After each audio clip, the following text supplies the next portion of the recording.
안녕하십니까. 3월 마지막 주, 다음 주 그 글로벌 시황 및 선물 옵션 주식 몇 종목에 대해서 살펴보겠습니다.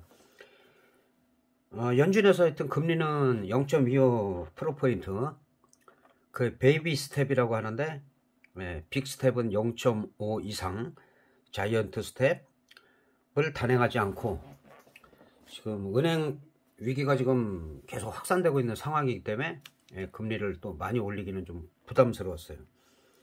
실리콘밸리의 그 파산 이후로다가 스위스 크레디티가 또 위기가 와가지고 중앙정부에서 스위스 프랑으로 한 70조 정도를 지원해 주겠다. 근데 또 이게 될지 안 될지도 또 확실하게 모른다는 또 보도도 있었고, 원래는 이 사우디 국립은행에서 그 거부를 했는데 그냥 거부한 게 아니고 그 지분의 그 10%를 넘길 수가 없어요, 사우디 국립은행에서는. 근데 현재 9.9%를 소유하고 있기 때문에 거부를 하게 된 것이고, 그대로 방치했을 경우는 글로벌 시장에 금융 위기가 올 수밖에 없는 상황이기 때문에 중앙정부에서 지금 나서고 있다. 퍼스트 리퍼블릭 같은 경우도 월가에서 지금 300억 달러를 지원해 주겠다. 그래서 각 나라에 지금 스위스도 마찬가지고 독일도 마찬가지고 미국도 그러고 지금 중앙 정부들이 나서서 지금 중앙은행에서 지금 연쇄 파산을 지금 막으려고 좀 많은 노력을 하고 있어요. 근데 이거는 이제 일시적으로 끝날 게 아니라 올해 내내 계속될 가능성이 있고, 어느 나라 어느 은행이 파산이 됐다든가 그러면은 또 금융시장뿐 아니라 경제 전반에 걸쳐서 침체가 오고, 특히 주식시장은 급락할 가능성이 언제든지 남아있다. 미국이 실리콘밸리가 무너지고, 그 다음에 스위스, 그 다음에는 또 독일 최대 은행인 도이치은행이 또 위험설이 노출되고 있기 때문에 지금 연쇄적으로 지금 은행권들이 좋지가 않아요. 우리나라 같은 경우도 이제 여러 가지가 뭐 부채가 개인 부채도 심각하지만은 PF 대출 우려가 지금 좀 심각한 상태예요. 많은 위험에 노출이 되어 있다. PF 대출 같은 경우는 이제 담보는 없고 특정 사업의 사업성이라든가 아니면 장래의 현금 흐름을 보고서 이제 대출을 해주기 때문에 그 미래에 대한 확실성이라는 게 개인도 마찬가지지만은 기업도 마찬가지고 꼭 다 잘 된다는 보장을 할 수가 없어요. 그래서 그런 부분이 좀 문제가 될 수가 있다. 그래서 지금 주식시장도 마찬가지고 어떻게 보면 박스권 그 살얼음판을 지금 계속 걷고 있다. 악재는 뭐 계속 뭐 코로나 이후로 계속 나오고, 또 우크라이나 전쟁도 끝나지 않았고, 또 북한 같은 경우도 지금 장거리 탄도미사일 같은 경우를 계속 발사를 하고 있고, 한미 연합훈련에 대항을 하는 그런 강력한 지금 도발을 하고 있는데, 실제로 김일성이나 그 김정일 때까지만 해도 한미 연합훈련을 할 때는 온갖 화력이 집중되어 있기 때문에 도발을 하지 않았어요, 절대로. 근데 이제 김정은은 아직 나이고 젊고 하다 보니까 좀 어떻게 보면은 뭐 제재들 많이 받고 있고, 그만큼 어려우니까 어떻게 보면은 좀 강력하게 지금 도발을 하고 있는데, 이런 부분도 좀 더 수위가 높아지면은 또 변수로 작용할 수가 있다. 그래서 우리나라는 아직까지는 지정학적 리스크에도 노출이 돼 있다는 거, 그거는 제가 반복적으로 계속 말씀을 드리고 있어요. 그래서 지금 다우지수 같은 경우는 흐름은 지금 안 좋은 상황에서 그닥 나쁘다고 볼 수는 없어요. 왜냐하면은 지난번에도 요 두 라인, 요 사선이 상당히 중요하다. 지금 여기서 공방을 하고 있는 거예요. 여기가 중요하고, 이 정도를 돌파해야지 33,000, 33,000 위에서 놀아야지만 그 다음에 위 이후에 빨간 선까지도 뭐 2분기 3분기에 갈 수가 있다, 이렇게 보는데, 악재는 다 나온 상태예요. 악재는 계속 나오고 있지만은 은행권에도 이렇게 쉽게 막 그냥 무너지고 거를 그냥 놔둘 수가 없는 상황이에요. 그렇기 때문에 이제 중앙은행에서 지금 지원도를 하려고 하는데, 그래서 어쨌든 이 두 라인을 돌파를 해줘야 된다. 돌파를 해서 33,000 부근에서 있어야지 또 시장이 좀 안정을 찾을 가능성이 있다. 또 반등을 하려면 이렇게 급격하게 또 반등을 할 수도 있어요. 지금은 계속 하락 추세에 있으면서 지금 상승을 모색을 하고 있기는 하다. 그렇게 볼 수가 있겠습니다. 여러 가지 지금 아직까지도, 그러니까 주식이든 파생이든 글로벌 시장 흐름을 무시해가지고는 안 돼요. 그리고 주식하시는 분들도 선물을 우습게 하는데, 선물이 그 선행을 해서 가기 때문에 선물 차트는 좀 볼 줄 아는 게 나쁘지 않습니다. 도움이 되기 때문에 그런 부분을 제가 계속 말씀드리는 것이고, 우리나라 시장으로 와서는 우리도 마찬가지죠. 요 라인 요거를 돌파해 줘야 된다. 그래서 2450 넘어서 2500에서 안착이 돼야지, 요 라인에 안착이 돼야지만 시장이 좀 안정적일 수가 있다. 최소한 2452 부근에서 놀아야 돼요. 지난주에도 제가 그 시장 분위기는 나빴지만 반등할 수가 있다. 반등이 나올 수도 있다. 그래서 지금 반등은 일단은 나오고 있는데 미약하죠. 아직까지 미약하고, 조금 더 눌린다 하더라도 1차, 2차 이 자리는 지켜줘야 된다. 그랬을 때 2450, 2500을 향해서 갈 수가 있다. 그 이상은 그때 얘기하자고 그랬죠. 그때. 그리고 지금 올해 같은 경우는 2분기 같은 경우 2500을 찍느냐 못 찍냐가 상당히 중요해요. 2500 이 라인 상당히 중요한 지수대이다. 자, 선물로 넘어와서는 지금 한 300, 선물은 315.3이고 KBC는 314.4니까 지금 같은 경우는 이제 315에서 5포인트 320을 먼저 찍느냐, 아니면 하락하더라도 310을 지지가 되느냐, 요 싸움이에요. 요 부분에서 옵션 가격도 결정될 가능성이 크다. 그래서 지금 상황에서 보면은, 자, 315 기준으로 여기다 살짝 KBC세는 안 되는데, 어쨌든 간에 지금 분위기로 봐서는 한 315에서 등가격에서 5점대를 유지한다는 거는 여기서 프리미엄이 한 거의 절반씩 빠져야 된다. 절반씩을 빠져야 되기 때문에 늘 말씀드리지만은, 만기가 끝나자마자 1년에 한두 번 예외적인 걸 빼놓고는 오버나잇을 함부로 하지 마라. 원웨이로 가지 마라. 계속 제가 말씀드리고, 가급적이면 데이 트레이딩을 하면서 때를 노려야 된다. 때를 노리고, 올라가도 뭐 요새는 하루 이틀 올라가면 또 그 다음에 조정받고, 하락하더라도 마찬가지 있는 상황이기 때문에 결국은 시장의 반등은 나오나 프리미엄을 더 죽이는 단계다. 그거를 계속해서 말씀드리는데, 이런 부분이 있죠. 이론은 이거는 중요한 거 계속 말씀드린다고 했는데, 이론은 다 알아요. 이론은 알고 오버나이트 하면 안 되겠다, 다음에 조심해야 되겠다. 근데 그 다음에 또 오버나이트래. 그 지나고 보면 이걸 내가 왜 했지? 지금 프리미엄이 죽을 단계라고 계속 얘기를 하는데 왜 했을까?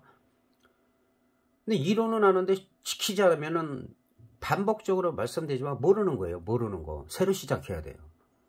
새로 시작해서 정말 오버나이트 하지 않을 때는 안 해야 되고, 물렸다고 하고 하는 게 아니라, 가급적이면 옵션도 주식과 마찬가지로 데이 트레이딩 할 땐 데이 트레이딩 하고, 분석하고, 관망만 할 땐 분석하고, 관망만 하고, 때를 노려서 변동성이 클 때, 다음 주 같은 경우는 뭐 예를 들어서 2, 3일만 올라가면, 이제는 2, 3일 올라가면 한 100% 정도 올라가던 게, 이제 다음 주 같은 경우는 뭐 150%, 200% 이상 올라갈 수도 있어요.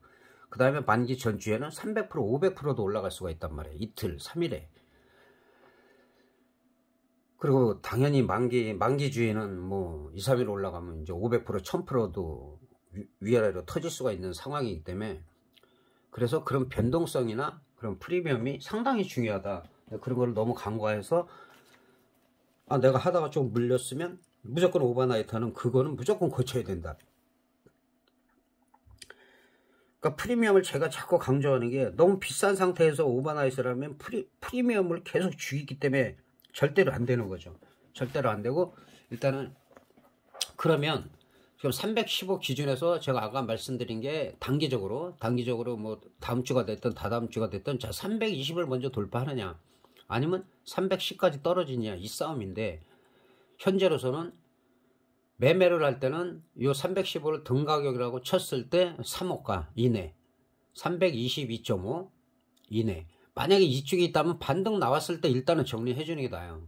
그리고 안쪽으로 자꾸 오라는 거, 내 가격 쪽으로. 안 그러면 다 휴지가 되니까. 이렇게 휴지가 되고 있기 때문에, 풋옵션도 마찬가지로, 풋옵션이 뭐 그동안은 조금 강세였긴 했지만 한 307.5나 305까지는 괜찮아요, 분위기에서. 그러나 월요일날 만약에 개파락하면은 그냥 3분의 1 토막은 그냥 난다고 생각해야 된다.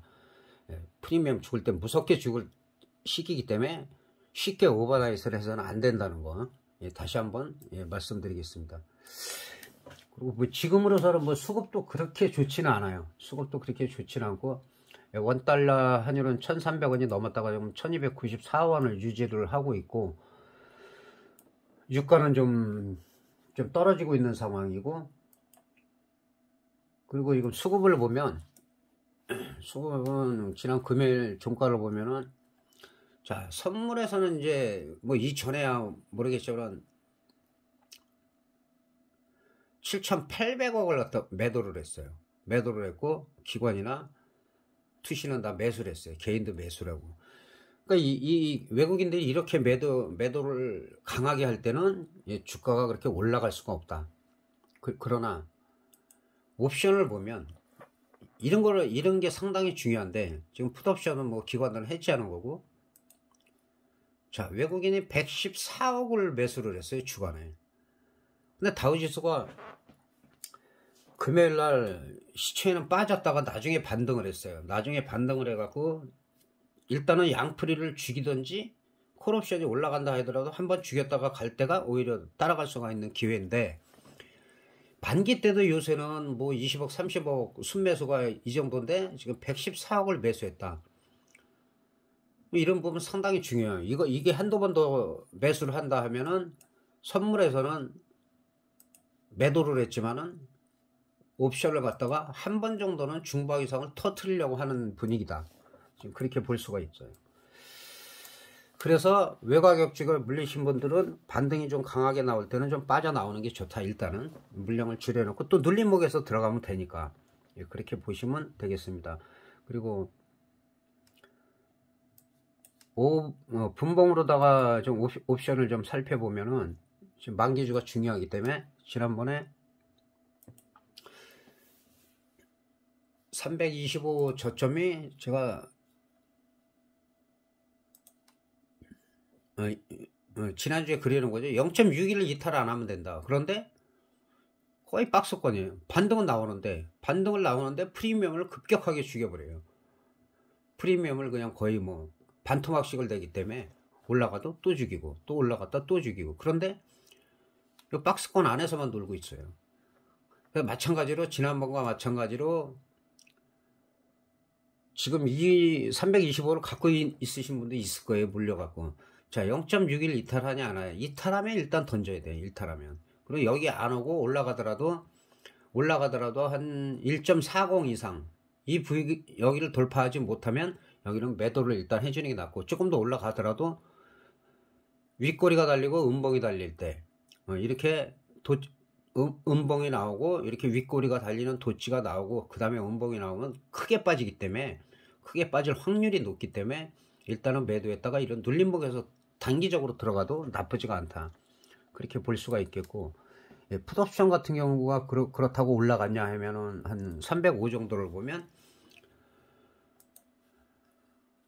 120분 봉으로 한번 보면은 마찬가지로 이 저점은 깨지 않았어요. 이 저점은 깨지 않았는데 저점 부근까지 와 있다. 근데 만약에 지금 305 정도가 1.5958을 이탈했다. 이거는 크게 빠질 가능성이 있어요. 크게 많이 더 빠질 수도 있다. 그리고 올라가더라도 요새는 뭐 하루 반나절 이 정도기 때문에 그 정도에서는 많이 수익을 올리거나 반등이 나왔으면 어느 정도 차익 실현을 해주는 게 좋다는 거 다시 한번 말씀드리고, 지금 외국인이 114억을 콜옵션을 매수했다. 이거는 쉽게 볼 일이 아니에요. 근데 또 2, 3일 동안에 계속 뭐 30억, 50억 이렇게 해서 팔아버린다 그러면은 그 효과가 없고, 그리고 나서 한 번 더 저런 식으로 100억 이상을 매수를 했다 그러면은 뭐 다음 주든 다다음 주든 중박 이상은 그냥 일단은 터질 가능성도 있어요. 그래서 지금 폭풍 전야이기 때문에 그런 현재의 프리미엄은 상당히 비싸다. 그렇게 말씀드릴 수가 있겠습니다. 그리고 주식 몇 종목 살펴보고, 항상 그 주에 그래도 차트 흐름이 괜찮은 것들을 지금 몇 종목을 올리고 있기 때문에 궁금한 걸 올리면 분석을 해드리는데 그런 댓글들이 또 요새는 안 달리기 때문에 지금 대우조선 해양인 같은 경우도 이런 흐름은 그렇게 나쁘지가 않아요. 일단은 많이 빠졌다가 27,000원까지 갔다가 거의 10,000원이 올랐다가 그럼 이 정도 눌릴 수 있는 거죠. 눌리고 지금 분위기가 안 좋은 상태에서도 음봉이 나오는데 이렇게 밑꼬리가 지금 계속 달린다는 거. 그럼 지금 같은 경우는 이제 일단은 23,000원을 유지하느냐 다음 주 초반에 그러면은 뭐 한 또 25,000원, 26,000원까지도 갈 수 있기 때문에 10% 이상이 날 수가 있기 때문에 이런 종목들은 그냥 단타를 해도 괜찮다. 단타를 한다는 게 단타를 자주 하라는 게 아니에요. 스캘핑이나 단타를 많이 하는 사람 치고는 아주 극소수의 예외 빼놓고는 크게 돈을 벌 수가 없어요. 그러나 파생을 하거나 큰 거를 노리는 사람들은 단기적으로 감각을 익히라는 의미에서 단타를 얘기하는 것이고, 또 전업 투자자분들이 많이 있기 때문에 전업주부 같으신 분들도 그 주식을 어블에서 계속하면 전업주부 겸 전업 투자자가 되기 때문에 그런 부분들은 뭐 단타는 욕심부리면 안 돼요. 뭐 3%든 5%든 먹으면 일단은 빠지고 쉬고 관망 많이 하고 분석을 더 많이 해야지 리스크 관리가 된다. 그다음에 지금 현대차 같은 경우도 괜찮아요. 현대차 같은 경우도 지난번에 진하게 친 라인 여길 꼭 건들죠. 이렇게 건드려요. 이게 뭐 지금 친 게 아니라 늘 말씀드리지만 그 전에 쳐놓은 거고 이 자리가 저항이다. 계속 저항을 받고 있어요. 그리고 공방이 치열하다. 내려왔다가도 자꾸 올라가려고 시도를 하고. 그래서 일단은 18만 5천 원을 돌파 여부가 중요하다. 그 다음부터는 19만원, 19만 5천 원, 뭐 20만원 이렇게 올라갈 수가 있는 흐름이다. 분위기상은 나쁘지가 않다. 장기적으로 보면 괜찮죠. 장기적으로 진짜 한 주, 두 주, 세 주, 다섯 주 여유가 있는 대로 꾸준히 매수를 한다면 나쁘지가 않다. 그리고 지금 분위기가 안 좋은 상황에서 보다도 이제 반도체가 조금 뭐 살아날 기미도 보이고 이런 부분도 있지만 어쨌든 간에 지금 삼성전자 같은 경우는 우리나라 대표진데 거의 저항선에 와 있어요. 저항선에 반등이 좀 나왔고 그다음에 이 저항을 뚫느냐. 그래서 일단은 65,000원 65,000원 위에서 안착이 되느냐가 중요하다. 일단은 여기서 65,000원에서 만약에 안착이 된다면 그 다음에는 뭐 6만 7, 8천원 68,000원 정도까지는 뭐 무난하게 또 갈 수도 있는 그런 흐름이 나오고 있다. 지금 상황에서는. 그리고 마지막으로 자 LG 이노텍 같은 경우는 이 분위기만 딱 봐서는 그닥 좋은 건 아니에요. 좋은 건 아니에요. 왜냐면 워낙 많이 빠졌으니까.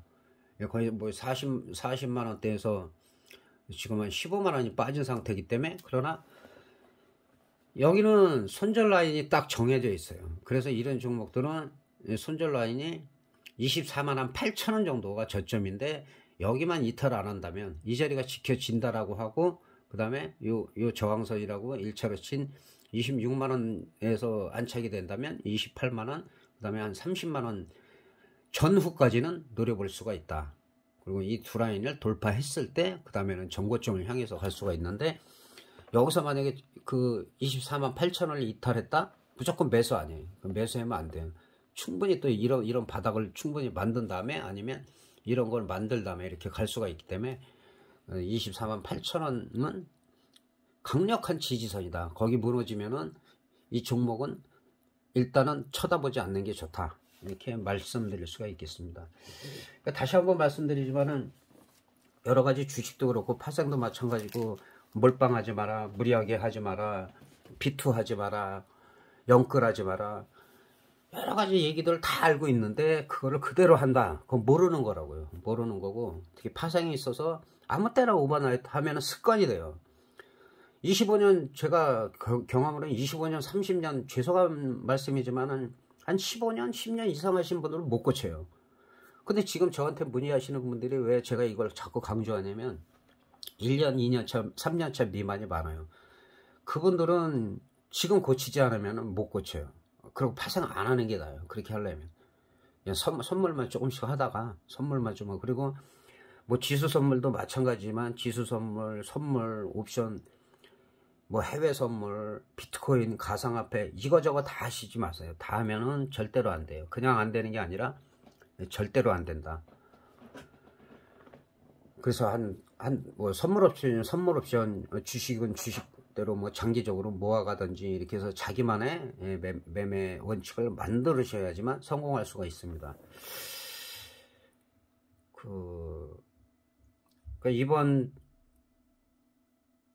이번 주 뭐 일요일이 내일이지만은 오늘 가급적이면 올리는 이유가 그래도 주말에 좀 분석도 하시고, 제가 이게 핸드폰으로 찍기 때문에 영상은 좀 약간 정확하지가 않아요. 근데 이제 그런 내용이나 이런 흐름 같은 거는 정확히 나오기 때문에 그런 부분을 비중 있게 지금 말씀을 드리고 있으니까 그런 부분 좀 양해를 해 주시기 바라고, 그 다음에 가급적이면 이제 내년에 라이브를 좀 하려고 제가 준비 중에 있으니까는 그럴 때는 좀 또 더 많은 소통도 할 수가 있고, 또 리스크가 관리가 안 된다든지 뭐 주식이 많이 물렸다든지 그런 부분은 뭐 같이 대화로서 많이 서로가 도움이 될 수 있을 겁니다. 그렇게 말씀드리고 주말 연휴 잘 보내시기 바라겠습니다. 대단히 감사합니다.